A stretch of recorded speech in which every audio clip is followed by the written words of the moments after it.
समय का सत्य होता है बदलना। जैसे 90s में जब पापा ताया चाचा सब मिलके वेडिंग की अरेंजमेंट करते थे, मतलब वेडिंग को पूरा प्लान करते थे, सारा काम कराते थे, वो सारा काम आज की डेट पे वेडिंग प्लानर कराते हैं।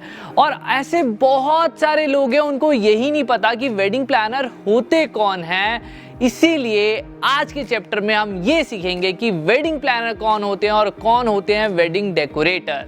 और जो लोग ये वीडियो हमारी पहली बार देख रहे हैं उनको ये नहीं पता कि ये क्या हो रहा है, क्या चल रहा है, तो मैं उनको बता देता हूँ। आई बटन में हमारी प्लेलिस्ट बन चुकी है, वहाँ से आप सारी डिटेल ले सकते हो। ये कोर्स कौन सा है, सर्टिफिकेट कैसे मिलेगा, क्या क्या चीज़ें होंगी, सारी डिटेल आपको मिल जाएगी। शुरू करते हैं हमारा आज का चैप्टर, जिसके अंदर हम बात करेंगे कि वेडिंग प्लानर होता कौन है। सो हमारा पहला क्वेश्चन है, who is wedding planner?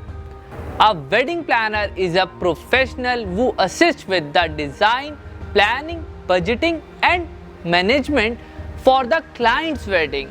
So, in simple words, wedding planner वो होता है जो एक क्लाइंट की वेडिंग को मैनेज करने के लिए अच्छे डिज़ाइन सिखाता है, प्लानिंग में हेल्प करता है, बजटिंग में हेल्प करता है और ओवरऑल सारी चीज़ों का मैनेजमेंट की जिम्मेदारी लेता है। अगर हम इन सिंपल लैंग्वेज को या पॉइंट्स में आपको याद दिलाने के लिए लिखे तो वेडिंग प्लानर 4 काम करता है। पहला डिजाइनिंग, दूसरा प्लानिंग, तीसरा बजटिंग एंड चौथा मैनेजमेंट। इसे आप अपने नोट्स में जरूर लिख लेना।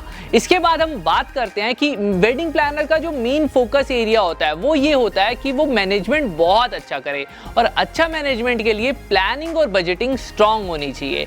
और जो डेकोर वाला एरिया होता है, डेकोर में वो ज्यादा फोकस नहीं करता, लेकिन बहुत सारे वेडिंग प्लानर करते भी हैं, लेकिन जो नहीं करते वो डेकोरेटर को हायर करते हैं। इसी के साथ हमारा एक न्यू टर्म शुरू होता है, who is wedding decorator? So a wedding decorator is a person who is in charge of making everything pretty on the wedding date. In simple language अगर हम देखें कि वेडिंग डेकोरेटर क्या करता है वो हम समझते हैं। वेडिंग डेकोरेटर करता है सारी चीज़ों को सुंदर बनाता है, डेकोरेशन में, डिजाइनिंग में। अगर आपका भी इसमें इंटरेस्ट है ना तो अभी आप वेडिंग डेकोरेटर में भी आप ट्राई कर सकते हो। मेन चीज़ क्या होता है, डिजाइनिंग डेकोर में वो बहुत अच्छा होता है, लेकिन जो मेन आजकल हम वेडिंग डेकोरेटर हायर कर रहे हैं वो थीम के लिए हायर करते हैं।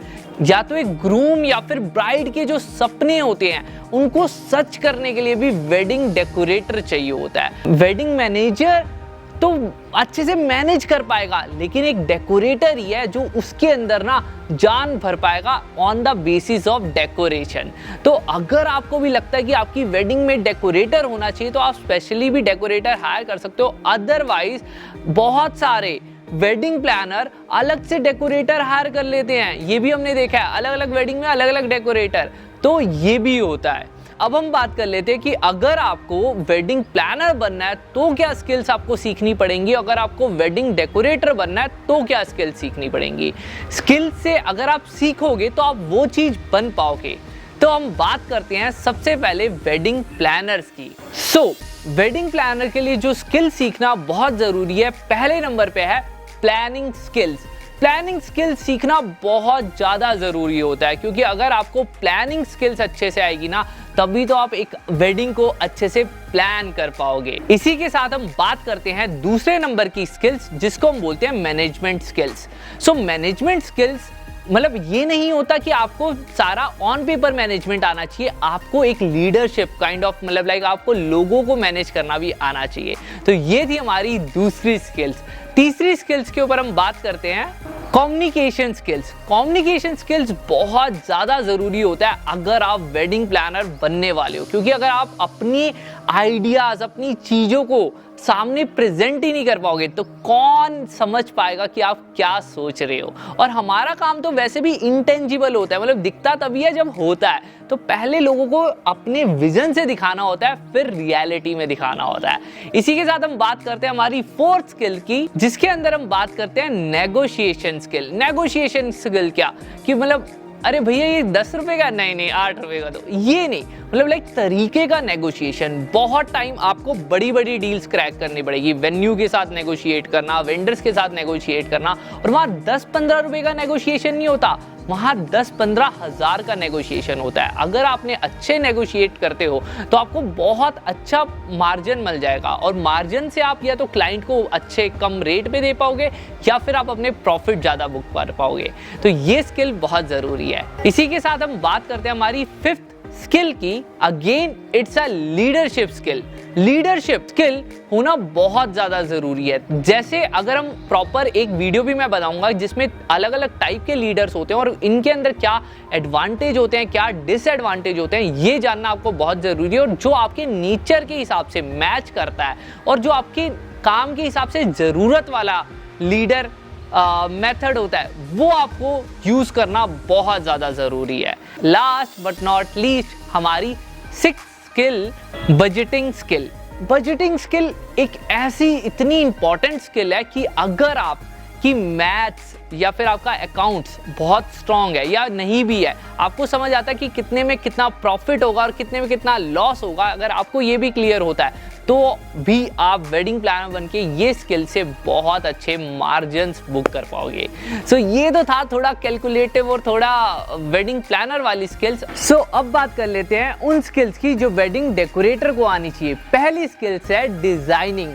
वेडिंग डेकोरेटर को डिजाइनिंग की अच्छी नॉलेज होनी चाहिए। डिजाइनिंग इन द सेंस उनको ड्राइंग, पेंटिंग ये सब पता होना चाहिए कि डिजाइन कैसे बनते हैं। दूसरी स्किल की अगर हम बात करें वो है नेटवर्किंग। वेडिंग डेकोरेटर की नेटवर्किंग बहुत अच्छी होनी चाहिए, क्योंकि वेडिंग डेकोरेटर को ज्यादातर काम वेडिंग प्लानर से मिलता है, तो उनकी नेटवर्किंग वेडिंग प्लानर्स के साथ अच्छी होनी चाहिए, तभी उनको ज्यादा और रिपीट काम मिलेगा। तो इस चीज का वेडिंग डेकोरेटर ध्यान रखे।